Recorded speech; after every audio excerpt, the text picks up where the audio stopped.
अस्सलाम वालेकुम। Welcome back to my channel Urdu Kahani tube. दोस्तों, आज मैं आपके लिए निम्रा और खौफनाक बला का बकिया हिस्सा लेकर आपकी खिदमत में हाजिर हुई हूँ।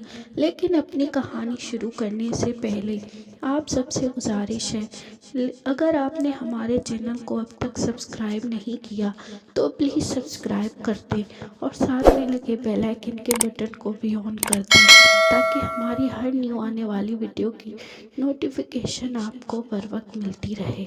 शुक्रिया। थोड़ी ही देर में डॉक्टर आ गया था। क्या हुआ है डॉक्टर, मेरी बच्ची को? कुछ नहीं, इनको टेंशन की वजह से नर्वस ब्रेकडाउन हो गया था और कोई मसला नहीं है। मैंने इन्हें सुकून और इंजेक्शन लगा दिया है। अभी वो सो रही हैं। थोड़ी देर तक ये होश में आ जाएगी। आप ये दवाइयाँ खिलाएं, इंशाल्लाह बेहतर हो जाएगी। उन्होंने नुस्खा इनकी तरफ बढ़ाया। शुक्रिया डॉक्टर, आए मैं आपको बाहर तक छोड़ दूं। उन्होंने मुस्कुराकर नुस्खा थामा और इन्हें छोड़ने बाहर की जानिब आ गए। डॉक्टर चले गए तो वो भी दवाइयाँ लेने चले गए। वो थोड़ा सा कसमसाई थी। उसने आहिस्ता आहिस्ता आंखें खोली थी और अपने ऊपर उसी बल्ले को झुके देखकर वो चीख कर उठ बैठी थी। उसका वजूद थर थर काँप रहा था। निम्रा, मेरी बच्ची, क्या हुआ? उल्फत बेगम, जिनकी आंख अभी लगी थी, उसकी चीख पर वो हड़बड़ा कर उठ बैठी। अम्मी ये बला, वो हकलाई थी। अरे ये वही तो बला है जो तू लेकर आई थी। अब क्या हुआ? वो इस बल्ले को देख कर नागवारी से बोली। मगर इसे दफा कर, तू बता, तू ठीक है? उन्होंने इसका पसीने से तर चेहरा अपनी जानिब मोड़ा तो निम्रा ने सर इस बात में हिला दिया। चल तू आराम कर, मैं कुछ खाने के लिए ले आती हूँ तेरे लिए। वो इसका गाल थपथपाती उठकर चली गई। तभी अजानों की आवाज़ आने लगी। निम्रा ने सामने लगी वॉल क्लॉक पर देखा तो वहाँ मगरिब की अजान का वक्त हो रहा था। उसके दिमाग में झमाका सा हुआ। वो हमेशा मगरिब के वक्त ही दिखाई देता है। अगर ये भला कोई हुआ तो अपना सब कुछ बदलेगा ज़रूर, वो सोचती हुई बोली और अपने ऊपर से कंबल हटाकर वो उठ खड़ी हुई। पाँव में चप्पल उड़स कर वो गैलरी का दरवाज़ा धकेलती गैलरी में आ गई। वो वापस सामने देखने लगी। कुत्ता आज भी भौंक रहा था और आज उसे उस कुत्ते के भौंकने का मफ़हूम समझ आया था। अचानक उसके जिस्म में ठंड तारी होने लगी थी। उसे अपने करीब फिर किसी का एहसास हुआ तो वो बगैर देर किए पलटी थी। सामने वो बला बैठा था। आज उसका वही रूप था जो उस दिन था। सुर्ख होती आंखें, खून से लथपथ मुंह और नोकीले नाखूनों पर भी खून था जिसमें अजीब सी महक आ रही थी। शायद वो किसी इंसान का खून था।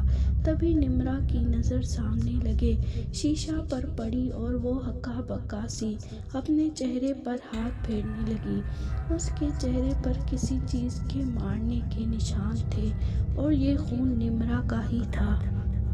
कौन हो तुम और क्या चाहते हो? वो बामुश्किल बोली। बले ने कोई जवाब ना दिया।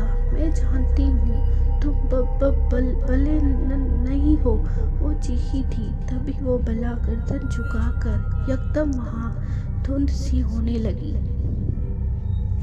निम्रा ने चेहरे के सामने दोनों हाथ रख दिए। आहिस्ता आहिस्ता वो धुंध मिटती गई और जब उसने सामने देखा तो उसके औसात खता हो गए। वो चीखना चाहती थी मगर हलक में ही उसकी चीख अटक कर रह गई। वो बहुत ही ख़तरनाक, हद तक खौफनाक शक्ल था और शायद वो इस कब्रिस्तान का था। मैं भी तुम्हारी तरह बहुत खूबसूरत था, मगर तुम जैसे ही खूबसूरत लड़की ने मुझे धोखा दे दिया था। वो उसने करीब आया था जब निम्रा उससे 2 कदम पीछे हटी थी और रींगे से जा चुकी थी। तब तक तो फिर वो हकलाई। تو پھر یہ کہ اب مجھے تم پسند آ گئی ہو اور اب میں تمہیں نہیں چھوڑ سکتا، اور اگر کسی نے تم پر نظر ڈالی تو میں اسے بھی ختم کر دوں گا۔ وہ سرگوشیانہ انداز میں بولا اور اس کا گال تھپ تھپایا۔ پلیز مجھے چھوڑ دو، میں نہیں تمہارا کیا بگاڑا، وہ منت کرتے ہوئے بولی۔ اس کی آواز اٹک گئی۔ ارے ایسے کیسے؟ مجھے تم پسند آئی ہو اور مجھے جو پسند آتا ہے میں اس کا پیچھا نہیں چھوڑتا۔ اس کی آواز بھی اس کی طرح خطرناک تھی۔ نمرا کو اپنے ہاتھ پاؤں ٹھنڈے پڑتے محسوس ہوئے۔ اس نے زور سے آنکھیں میچ لیں اور اگلے ہی پل وہ جن اس کے اندر گھس گیا تھا نمرا کو سمجھ نہ آیا، اور جب آیا تب تک وہ کسی اور کے قبضے میں تھی۔ اب یہ میری ہے، وہ نمرا کے جسم میں موجود تھا اور قہقہا لگا کر ہنسا تھا اور واپس چل کر بیڈ پر آ کر لیٹ گیا۔ اس نے اپنے بال پونی سے آزاد کر دیے تھے اور آگے کر لیے تھے۔ اس کی آنکھیں سفید ہو گئی تھیں مگر کسی کی آہٹ پر وہ بالکل نارمل سی ہو گئی تھی۔ بیٹا یہ کھانا کھا لو۔ انہوں نے کھانے کی ٹرے اس کی جانب بڑھائی جسے اس نے دہاڑے ہوئے پھینک دی۔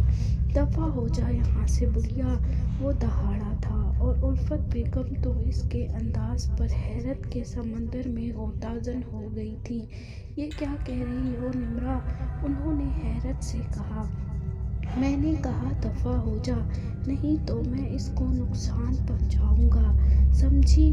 وہ غرایا تھا اور الفت بیگم کو اس کا لہجہ کچھ سمجھ نہ آیا۔ انہوں نے آگے بڑھ کر اسے گلے لگایا۔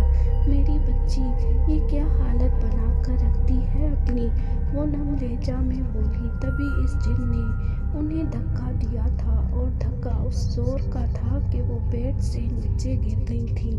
انہیں کچھ گڑبڑ لگی۔ وہ بھاگتی ہوئی کمرے سے نکل گئی اور لاؤنج میں آ کر ٹیلی فون میں کسی کا نمبر ڈائل کرنے لگی۔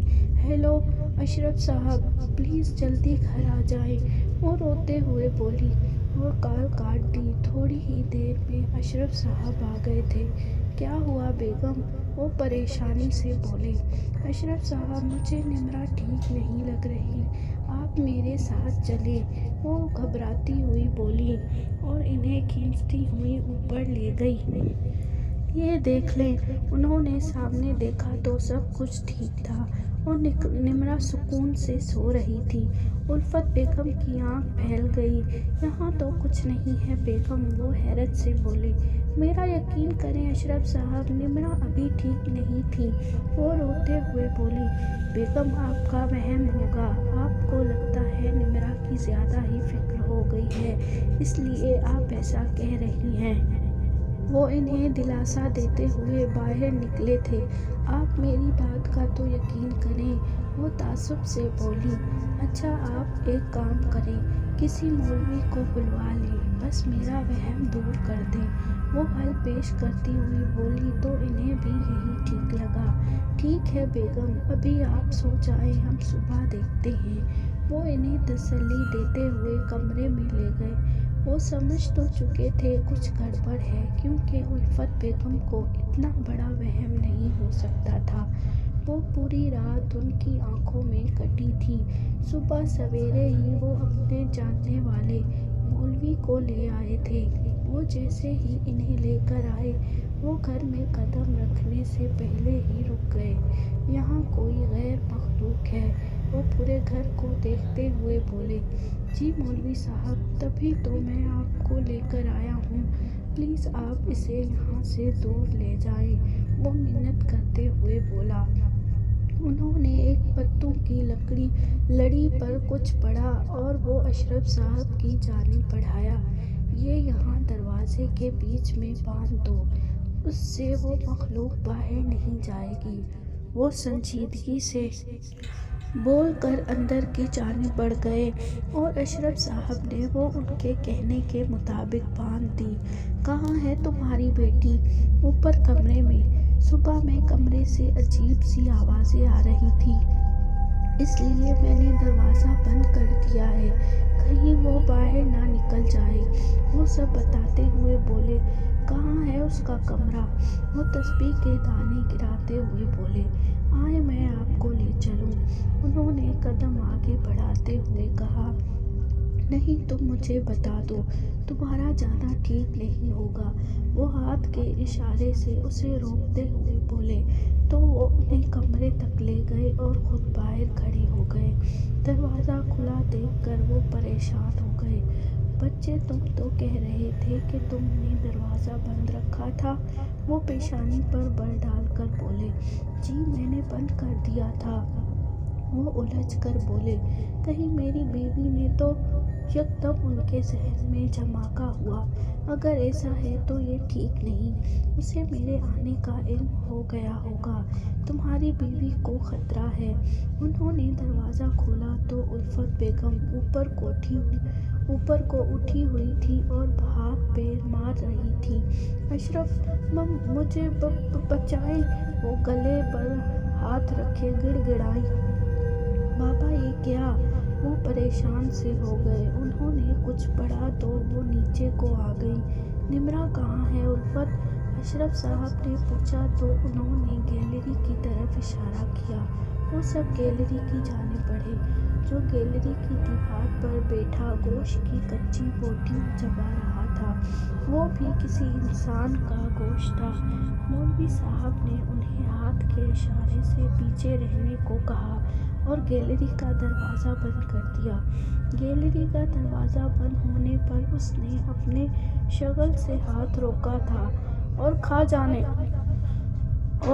जाने वाली नज़रों से मौलवी साहब को घूरा था। ओए तू यहाँ क्या कर रहा है? चला जा यहाँ से, नहीं तो मैं यहाँ से कूद जाऊँगा और ये लड़की मर जाएगी। वो अपनी मर्दाना आवाज़ में बोला। मौलवी साहब आंखें बंद करे किसी चीज़ का विर्द करने में महवर थे। उन्होंने एक मिट्टी की प्याली से मिट्टी निकाली और हथेली पर रखकर फूंक मारी। वो उतनी सी मिट्टी भी इसको हिला गई थी। वो चीखने लगा था, आप लोग जल्दी से रस्सी का बंदोबस्त करें। उन्होंने हिदायत दी और दोबारा आंखें बंद कर ली। उनके लब फड़फड़ा रहे थे और मिट्टी वो इसकी जानिब फूंक रहे थे।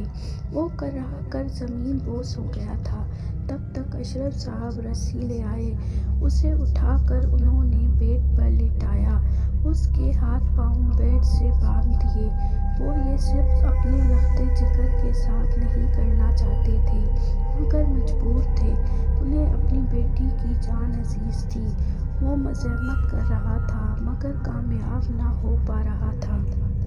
छोड़ दो मुझे, छोड़ दो, नहीं तो कोई ज़िंदा नहीं बचेगा, कोई नहीं। वो अपनी पूरी जान लगा रहा था मगर मौलवी साहब ने एक घेरा बना दिया था बेड के गिर्द। अगर वो रस्सी खोल भी लेता तो वो उस जगह से बाहर ना जा सकता। अचानक उसके ख़तरनाक आसार नरम पड़ गए और निमरा की रोने की आवाज़ उभरी।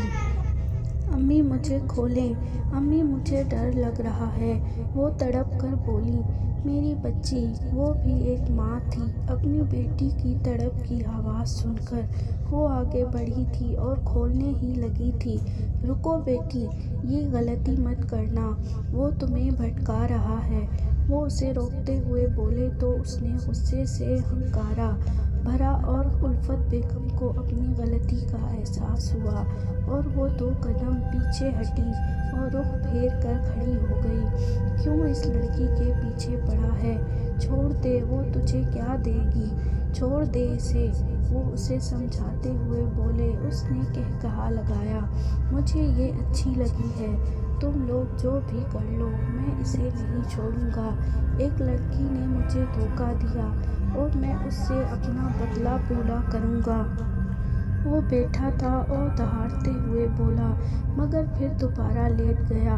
मुझे इस मासूम बच्ची को छोड़ना ही नहीं। मौलवी साहब के लब फड़फड़ा रहे थे और वो दर्द से तड़प रहा था और चंद पल बाद इसका जिस्म झटके खाकर ढीला पड़ चुका था।